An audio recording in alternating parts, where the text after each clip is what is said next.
Grüß euch miteinander.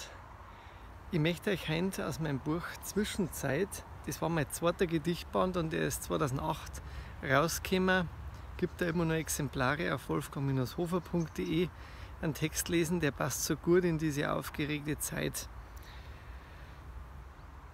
Atempause. Kurz steht die Zeit und ohne Hast ist man bereit für jede Last. Das Wagnis schwer, die Hürde groß, nach Standverkehr geht's wieder los. Auf einer Reise durch die Welt, beschwingt und leise, ohne Geld.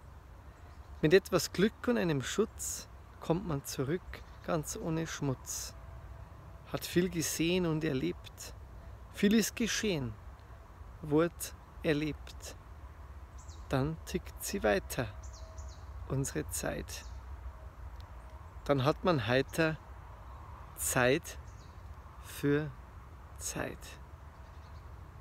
In dem Sinn wünsche ich euch auch diese Atempausen, diese Ruhepausen, dieses Innehalten, dass wir einfach in der Zeit gut durchkommen und in eine positive, lichtvolle neue Zeit kommen, wo wir alle zusammenhalten, miteinander gehen und uns nicht spalten lassen.